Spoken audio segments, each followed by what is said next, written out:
Hello viewers, welcome to another interview segment with Somi, where I bring you inspiring stories from inspiring people. Do you know that when you are consistent with a business idea, it will grow and expand, give birth to other businesses? Today we are at Tropicana Restaurant Grill and Lounge.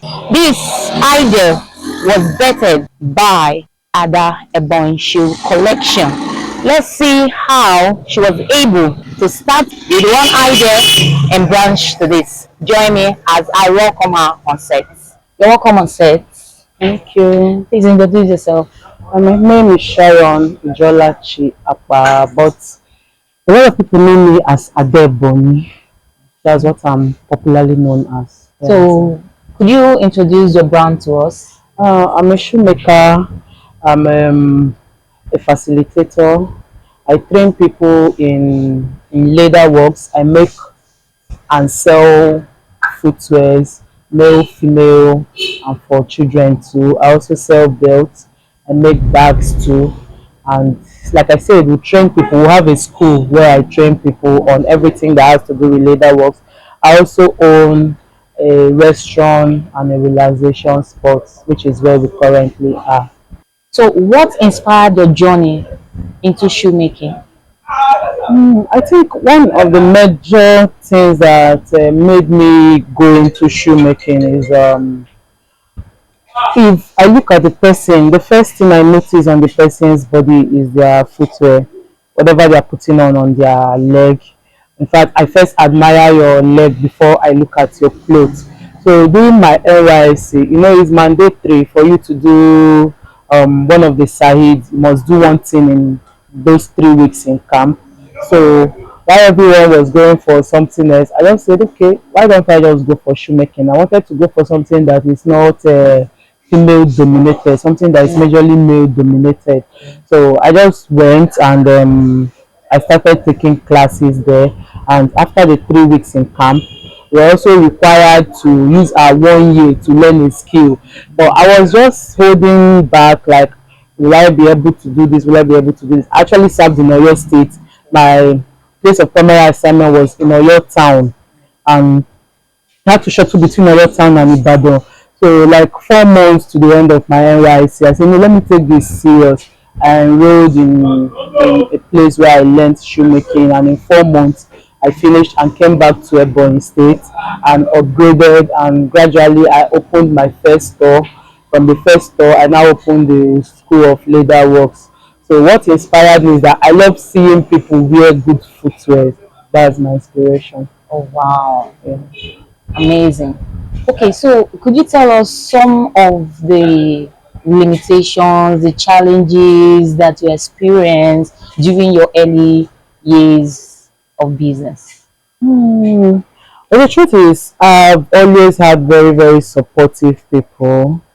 But that doesn't mean that I never face challenges. Like I said, I learned this in 4 months. So when I came back, while I was upgrading, I was also taking orders.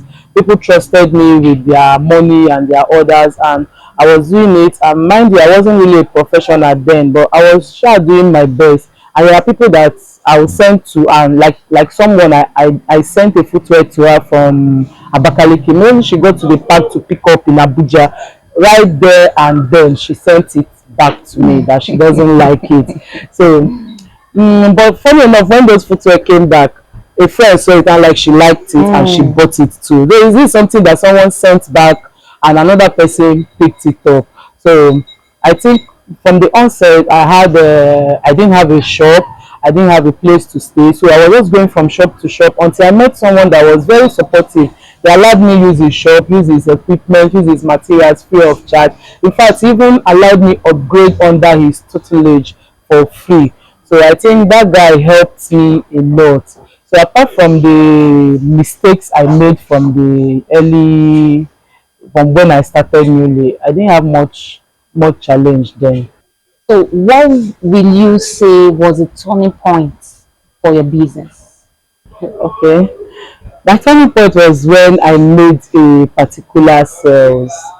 I just stayed and I needed money urgently for something. I think I needed just, can I say, just 10,000 naira to pay. There's something I wanted to pay for. I didn't have money. I said, okay, the footwear I was selling for 4,000 naira, let me reduce it to 2,000 naira.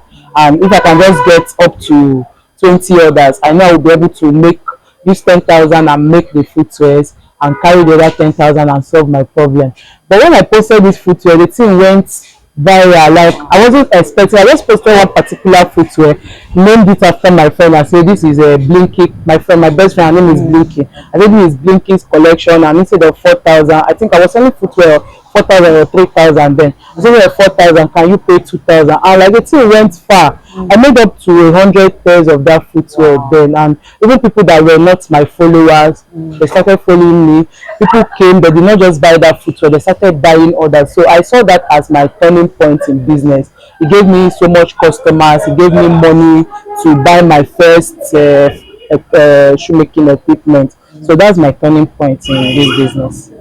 Of course, when you start something new, not everyone will like, as in, come in or know how big the vision is. So how was it like during the first years of starting the shoe school? Yeah, like I said, before I opened my store, I already have a store. I already have a brand that a lot of people associated with. But everything new also had their challenges. In fact, in my store, I had a student. Then I called them apprentice. I had apprentice. So when I opened the school, I didn't want to move my old apprentice to the school. I wanted new people that we enroll. And for like 1 or 2 months, no one came. I did a lot of publicity. My friends posted for me, and it just felt like I spent a lot of money. I rented this, I rented that place. It was a huge place. I got a lot of equipment, and then no one was coming. But some days I would just go there and I would sit down. I'm like, I need to work here. I have to work here. I have to get students. I have to get people. I have hostels here. And I was praying. I was still putting out my advert. I was going to NYC. What's it called? Whenever they have their outing, I'm always going to advertise their CDS. I was always going to advertise. I was talking to people. I was sharing flyers. And when it happens, the first student that came all the way from Delta State, Sapele. And since I have accommodation, he stayed in there. When he came, others started coming, and since then, I think there is no month that we don't get 1 or 2 students. Like this month alone, I've gotten up to 3 students that have enrolled with us. So the challenges were that people didn't come from the onset. I think we stayed up to 3 months before we had 1 new student. And you didn't give up. And I didn't give up. Like everywhere, proud of the vision. Every day I would just go there. I would sit there. It's an empty space. No one was working there. I would just stay. My other students were actually in my shop, in my old shop, working, but I did not want to move them there. I wanted something new people. Let me know this place I invested on that I'm making money from it. So 2, 3, 4 months, no one came, but finally, we have a lot of students currently. Wow. Okay, so how has networking? Some people they are into business, or there are different strategies beyond just having a skill. There are different strategies that one have to employ to be able to succeed in business. What are some of these networking strategies that have worked for you as a business person? Okay, I think social media. Social media is my biggest networking tool. That's where I get majority of my customers, and I have targeted audience. I have people that patronize me. There are other things I do, which I think is my trade secret. Okay. But then these are things I also teach people that come to learn under me. It's like an advantage. We do not just teach how to make footwear. We don't just teach the practical. We teach theoretical aspect of life. You don't just make footwear, you market it. So I teach my students how to use social media strategically to get customers, to be able to position themselves and grow as much as I've grown. So my trade secret, but like I said, I use my social media effectively, and I can just meet someone new on the way now and say, I make footwear, I love your footwear. Do you know I make something like this? So outside, I also network with people. Social media, I network too. Could you tell us some of the success stories that you have, recorded as a result of your consistency, your persistence, your hard work in the I business? think they are massive. Like I said, I started working in people's shops without a hope of getting my own, but because I was consistent, because I was not giving up, I was just there, turning up day by day. I was able to rent my first shop, and after that, I think 1 year after I rented my first shop, I got a school of leather works, and my school of leather works will be two by June this year, and I already have this restaurant, and all my businesses, they all came from my shoemaking. At a point I had a dispatch company, but I had to pause that for now because I don't have good riders. So I think I have other businesses I'm doing, and everything, the financing all came from my shoemaking. So those are my success story. I've been able to get a school of leather works that in 2 years by June we have trained close to 100 people. Wow. Yes, I and should all of give a round of them, applause for thank you. that. All of them came from just my roadside shoemaking that I started small, small. So if you have more fundings, what would be the new face of Adaiboy's shoe collections? If I have more fundings, I have to go for advanced machines. There are so many advanced machines in shoemaking that makes it very easy for our work. It makes it easier for us to mass produce, and if we are mass producing, we are I think footwear will come at a cheaper rate than what it is. So if we get funding, what I'm going for is majorly advanced machines. Yeah. Okay. So how can your business be a blessing to people in the community? Like we have people that are public office holders and they want to impact lives. Talk to them how they can come to your business, choose your business to empower these people. Why should you be a choice for them to empower their people? Yeah. Okay. This is something I'm always hammering on because there are a lot of things that is going on in this state that I don't think most people know it.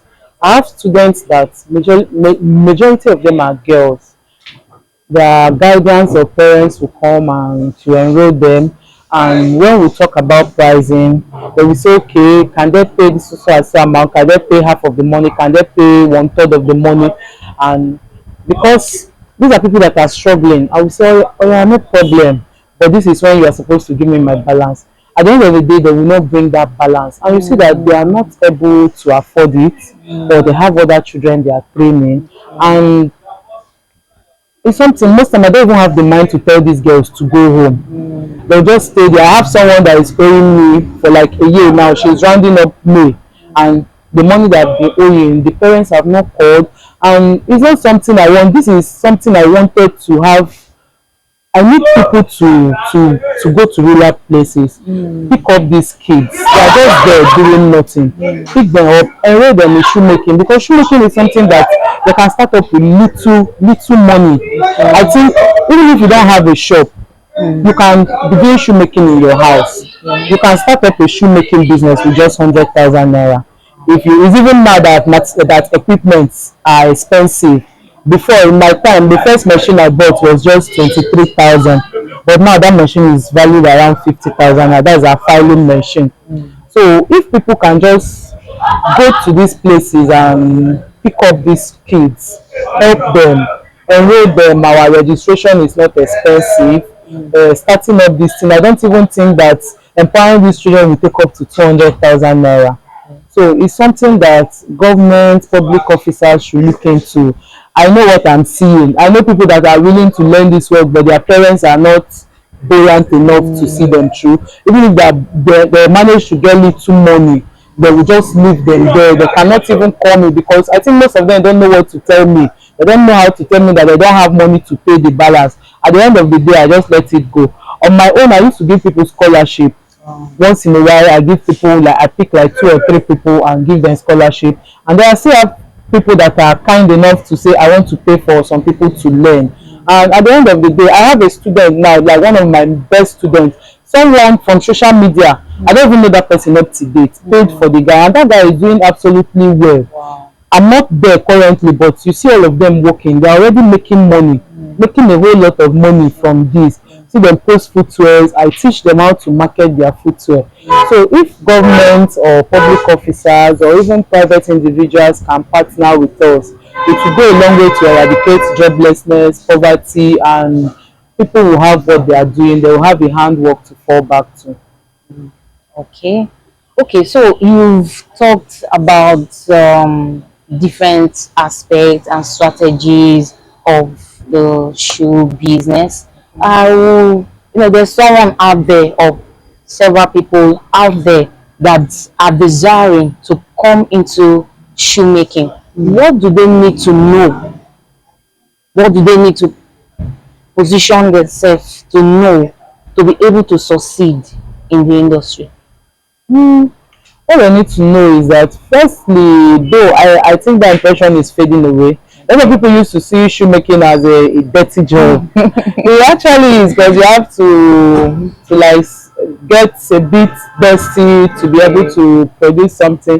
But then shoemaking is not it's not difficult. Even though it's mentally taxing, they have a lot of processes to it. You can just look at a footwear and say, I have to create this pattern, and you start drawing, cutting, and all of that. But it's quite easy. It's easy to learn. In 3 months, if you are a sharp person, you have already learned footwear, you have already started making your own money. And it's something that you need to advance. No matter how old you are in shoemaking, you still need to advance. You need online courses. You need to even go to other shoemakers to see there are patterns that you don't have. You go there, I love this your pattern. Can you show me how you did it? You can even pay to learn. Like I still pay once in a while to upgrade. There are courses that I pay other higher shoemakers. Just something that maybe I just want to learn one thing, but because I don't want to munch off them, I'll tell them, how much will you take to teach me this? They will tell me, I'll pay them, they will teach me, and I in turn will also teach my students. So people that desire to come into shoemaking, it's not difficult. You can learn it, and it's not expensive to start. So when you will start looking at advanced machine is when you have grown to a certain stage. But the startup is very small. You can use 100,000 to buy the things you need to start up a shoemaking class. So nothing should hold anyone that wants to join shoemaking back. Okay.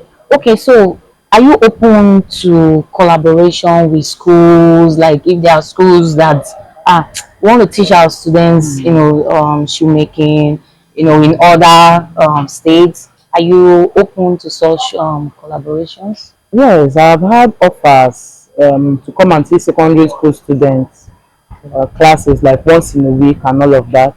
But even though we didn't get down to settling, but then I've also, I think yes, I have schools I've taught. I've also partnered with the state government once to teach some people shoemaking when they empowered them.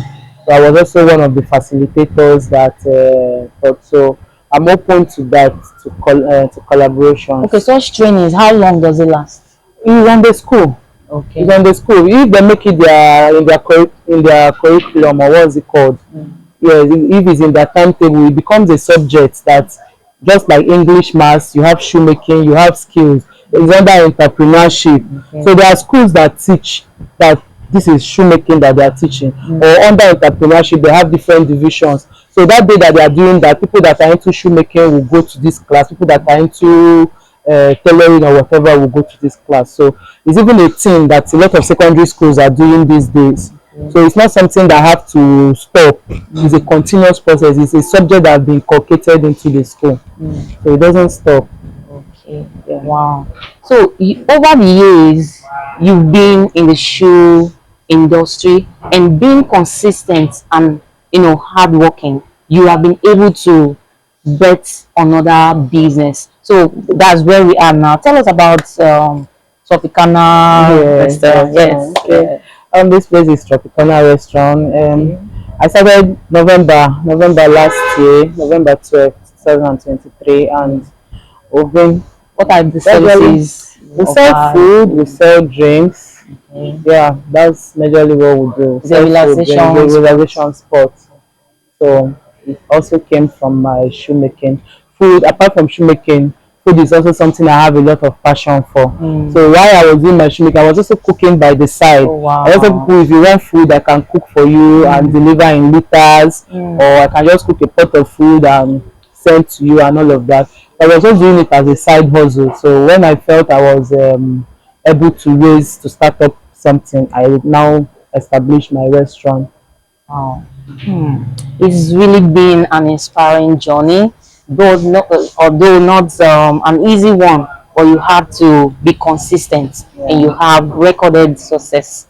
Congratulations. Thank So, you. as we wrap up this interview segment, what advice do you have to young entrepreneurs and intending entrepreneurs? Okay. The one advice I always have for people is it's not always easy. It's never easy. In fact, despite how high people place me, despite how high people think I have gotten, I still have challenges. There are days that will make posts that will not sell. There are times you can even stay, you not record a single sale. But the major thing is that you do not give up. You do not stop posting, you do not stop reaching out to people, you do not stop having that passion. I know it's discouraging most times when you see other people hitting it big, you'll be asking yourself, why is my own different? Why is my own different? But a single customer can change your story. A single sale, a single post can go viral once you did not even expect. You can just make something for someone and the person will just talk about you and that person has pushed you to a higher level. So no one should give up. No matter what you are doing, as long as you are passionate about it, seek to improve, always make posts, always look at where your challenges are coming from. If people are complaining that this thing I bought from you is like this, work towards that, try to correct it. So most importantly, they shouldn't give up. Wow. Thank you so very much for sharing your business journey with us and inspiring other entrepreneurs. We wish you all the best Thank and more you. wins and more collaborations and more networks. Thank you so much. Wow. Despite being in a male dominated business sector, she made a success out of her passion in shoemaking.